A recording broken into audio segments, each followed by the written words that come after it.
ஓம் நமச்சிவாயம். சிவதாசன் ஜெகநாதன். ஆன்மீக அன்பர்கள் அனைவருக்கும் இனிய வணக்கம். இப்போ நம்முடைய திருமுறை விளக்கம் அந்த பதிவில் இன்றைக்கு ஒரு புதிய பகுதியினை நாம் தொடங்க இருக்கிறோம். இந்த பதிவு கோளறு பதிகம். கோளறு பதிகம் அப்படின்னா நம்ம எல்லாருக்கும் தெரிஞ்ச ஒரு பதிகம். கோளறு பதிகம் நம் அனைவருக்கும் நன்றாக ஒரு தெரிந்த கோளறு பதிகம் ஏன் வந்து எல்லாருக்கும் ஒரு பிடித்த ஒரு பதிகமாக அனைவரும் விரும்பக்கூடிய ஒரு பதிகமாக இருக்குதுன்னு சொன்னாக்கா, இந்த கோள் அப்படிங்கிறது கிரகங்கள். இந்த கிரகங்கள் அவர்களுடைய பாதிப்பினால் பார்வையினால் பலருக்கும் நன்மைகளும் வரும், தீமைகளும் வரும்.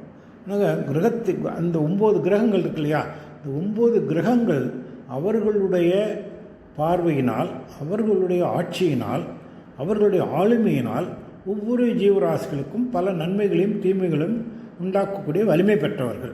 ஆனால் இதில் பார்த்திங்கன்னா சில குறிப்பிட்ட கிரகங்கள், உதாரணமாக சனி கிரகம், செவ்வாய் கிரகம், இந்த மாதிரி சில கிரகங்கள், ராகு, கேது, இதெல்லாம் வந்து மக்களுடைய மனதில் இந்த கிரகங்கள் எல்லாம் நிறைய தீய பலன்களை கொடுக்கக்கூடிய கிரகங்களாக இருக்கும்.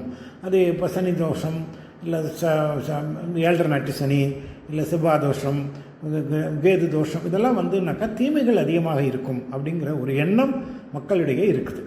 இது வந்து அதனுடைய அது உண்மையாக பொய்யாங்கிறதுக்கெல்லாம் நம்ம போகிறதில்ல. இந்த கிரகங்களுடைய ஆளுமையினால் ஒவ்வொரு மனிதனும் தன்னுடைய வாழ்விலே ஏற்படக்கூடிய துன்பங்களிலிருந்து விடுபட வேண்டும். அதனால் அந்த செய்திகளை அது எப்படி விடுபட வேண்டும் என்ற ஒரு நெறிமுறையை, ஒரு வழியை காட்டுவது இந்த கோளறு பதிகம். ஏன்னா கோளறு பதிகம்னா கோளினால் வரக்கூடிய, கோள்னா இந்த 9 கிரகங்களால் வரக்கூடிய துன்பங்களை அறுக்குன்னா நீக்குதல், அறுத்தெல்லாம் நீக்குதலான அறுக்குகின்ற பதிகங்கள் அப்படின்னு இந்த பதிகம், இந்த கோளறு பதிகம். இந்த கோளறு பதிகத்தை பாடியவர் நம்முடைய திருஞான சம்பந்த பெருமான். இது 2வது திருமுறையில் வருது. கோளறு பதிகம் பொதுப்பதிவில் 2வது திருமுறையில் வருகிறது. இதில் இந்த கோளறு பதிகம் உண்டானதுக்கு ஒரு வரலாறு இருக்குது, ஒரு ஒரு கதைன்னு வச்சுங்களேன், அதுவே இருக்குது. இப்போ நம்ம திருஞான சம்பந்த பெருமானும் திருநாவுக்கரசரும் ஒரு இணை புரியாத ஒரு உறவினை ஏற்படுத்தி கொண்டவர்கள். அது உங்களுக்கெல்லாம் தெரியும். திருஞான சம்பந்தருக்கு 16 வயசு, அவருக்கு 81 வயசு. இவரை விட கிட்டத்தட்ட 72 வயசு, 73 வயசு 75 கிட்டத்தட்ட 65 வயசு அவர் பெரியவர். அப்படிப்பட்ட அந்த நிலையில் 2 பேரும், இன்னும் சொல்லப்போனால் திருநாவுக்கரசர் திருஞான சம்பந்த பெருமானை வணங்குவான். அந்த மாதிரி, ஏன்னா அவருடைய சிவாம்சமாக கருதினார். இப்போ இந்த 2 பேரும் பல இடங்களுக்கு ஒன்றாக இணைந்து பல ஸ்தலங்களுக்கு பல பிரயாணங்கள் பண்ணினாங்க, தரிசனம் பண்ணாங்க, பதிகங்கள்லாம் எழுதினாங்க. ஒரு தடவை நம்முடைய திருமறைக்காடு அப்படின்னா, திருமறைக்காடுன்னா மறைனா வேதம், காடுன்னா சலம்னு சொல்கிறது. அதுக்கு இந்த திருமறைக்காடுங்கிறது ஆரண்யம் இல்லையா. மறைனா வேதம், ஆரண்யம்னா காடு, அதான் மறைக்காடு. அது வேதாரண்யம். வேதாரண்யங்கிற ஸ்தலம் நமக்கெல்லாம் தெரியும், திருத்துறைப்பூண்டி கோடிக்கரை பக்கத்தில் இருக்குது. அங்கே அந்த கோயிலில் ஒரு சாபத்தின் காரணமாக அந்த கோயிலினுடைய நுழைவாயில் பூட்டப்பட்டு விட்டது. அதை யாரும் திறக்கவே முடியல. அதை என்ன பண்ணி பார்த்தாங்க, இந்த கோயிலுடைய நுழைவாயில் திறக்க முடியல அப்படின்னு சொன்னோடனே, அப்போ அந்த ஸ்தலத்துக்கு ஞானசம்பந்த பெருமானும் திருநாவுக்கரசன் போயிட்டு அங்கே இது உடனே ஞானசம்பந்த பெருமான் திருநாவுக்கரசு பார்த்து, நீங்கள் இந்த கோயில் வாயிலை திறக்க பாடுங்கள் அப்படிங்கிறாரு. அவர் உடனே பாடுறாரு. திருஞானசம்பந்தருக்கு ஒரு பதிகம் பாடுன்னு இந்த கோயில் வாயில் திறந்து விட்டது. இப்போ திறந்த வாயில் வேண்டி மூடணும் இல்லையா, மூடி திறந்தால் தானே அதுக்கு சிறப்பு. உடனே ஞானசம்பந்தரை பார்த்து திருநாவுக்கரசு கேட்குறாரு, நீங்கள் வாயிலை மூட பாடுங்கள் அப்படிங்கிறாரு. அவர் ஒரு பதிகம் பாடுறாரு. இப்போ நான் அந்த பதிகத்துக்கெலாம் இதில் பின்னொரு பார்ப்பதெல்லாம். அப்போ அந்த பதிகம் பாட அந்த கோயில் மூடிக்கொண்டது. இப்போ கோயில் மூடவும் திறக்கவும் இருக்கிறது. அந்த கோயிலே அவங்க தரிசனம் பண்ணுறாங்க. திருமறைக்காட்டில் தரிசனம் பண்ணிவிட்டு அவங்க அவர் அங்கேயே கொஞ்ச நாள் தங்கியிருக்காங்க. அந்த நேரத்தில் மதுரையிலே ஆண்ட ஒரு பாண்டிய மன்னன், அவனுக்கு என்னன்னு கேட்டிங்கன்னா, அந்த பாண்டிய மன்னன் தீவிர சமண பக்தன். சமண மதத்தை அந்த காலத்தில் அந்த 5வது 6வது 5வது 4, 5, 6லலாம் சமண மதம் ரொம்ப தழைத்தோங்கி இருந்தது. அவன் சமண பக்தன்.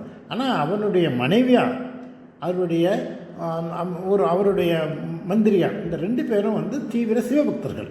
ஆனால் அவங்க எப்படியாவது சிவபெருமான் இந்த பாண்டிய மன்னனை சிவபக்தனாக ஆக்கணும் அப்படின்னு நினச்சி இன்னமும் முயற்சி பண்ணாங்க, இன்னும் முடியல. அப்போ அவருக்கு ஒரு ஐடியா, அவருக்கு ஒரு எண்ணம் தோன்றியது. திருஞான சம்பந்த பெருமான் வந்து பாடினால் அவர் மாறிவிடுவார் அப்படின்னு. அந்த பெரிய கதை நான் சுருக்கமாக சொல்கிறேன். அவரை எப்படியாவது அழைச்சிட்டு வரணும் அப்படின்னு தூதர்களை அனுப்புகிறாங்க.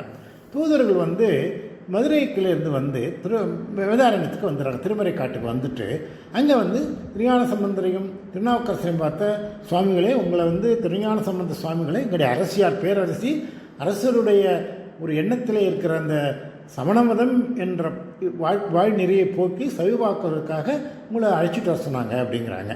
உடனே வந்து திருஞான சம்பந்தர் சைவ நெறியிலே திளைத்தவர், அதிலே திளைத்தவர், அதிலே மூழ்கியவர். ஒரு சமண நெறியிலே இருக்கின்ற மன்னனை சைவனாக வேணும்னா நான் என்ன வேணால் செய்யலாம் அப்படின்ட்டு அங்கே போகிறேன் அப்படி கிளம்புறார்.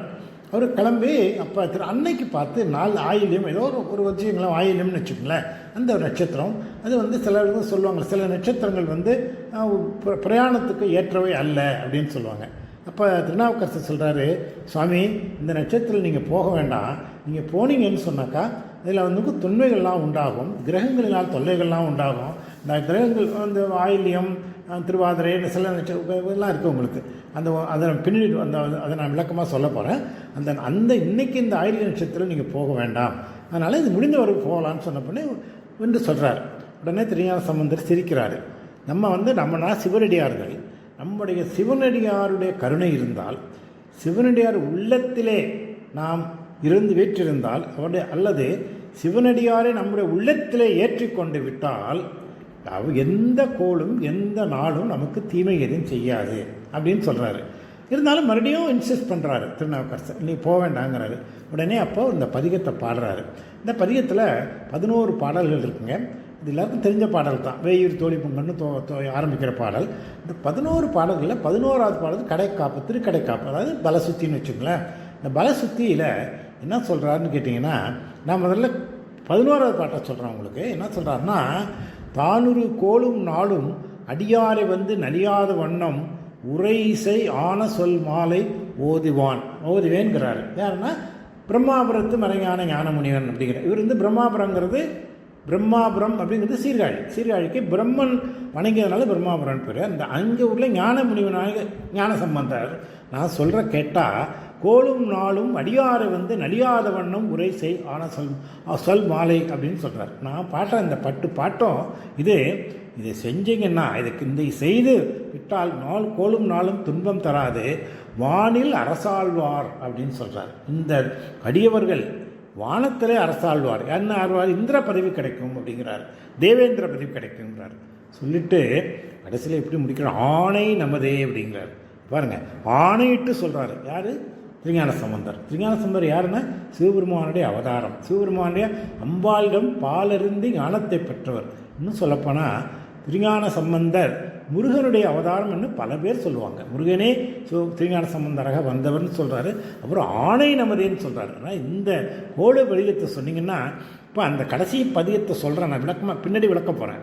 அதாவது தேனமர் பொழில் கொள் ஆலை விழி சென்னல் வளர் செம்பன் எங்கும் நுழைய பிரம்மாபுரத்து மறைஞான ஞானமுனிவன் தானொரு கோளும் நாளும் அடியாரை வந்து நலியாத வண்ணம் உரைசை ஆன சொல் மாலை ஓதும் அடியார்கள் வானில் அரசாழ்வார் ஆணை நமதே திருச்சிட்டம்னு சொல்லி முடிக்கிறார்.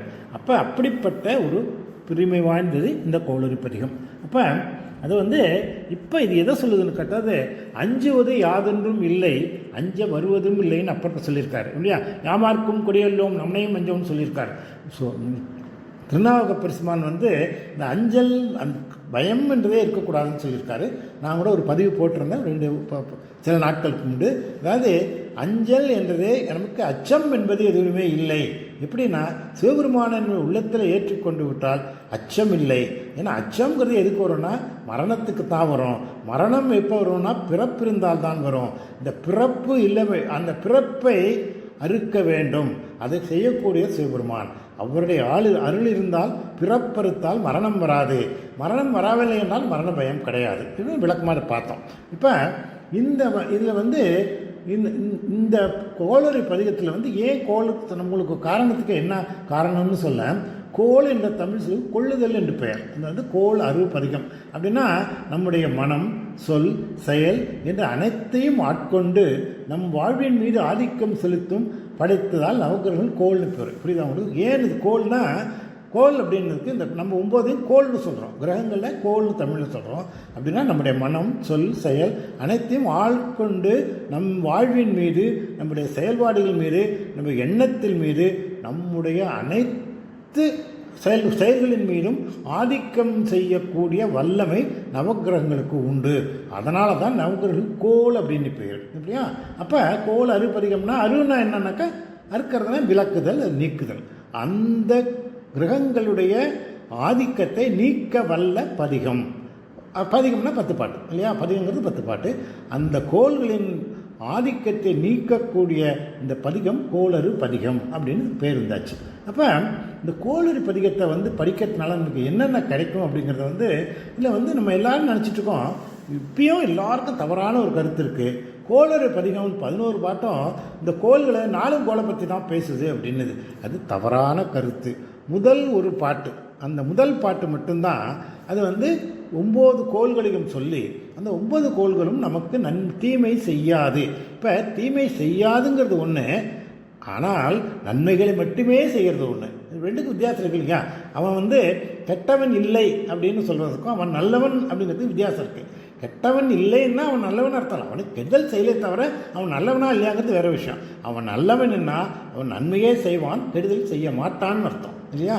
இப்போ கெட்டவன் இல்லைன்னா கெடுதல் செய்ய மாட்டான், அவன் நல்லது செய்யறான்னு நமக்கு தெரியாது. ஆனால் இதில் தான் சொல்கிறாரு, அவை நல்ல நல்ல மிக நல்ல நல்லங்கிறாரு எல்லா பாட்டிலையும்.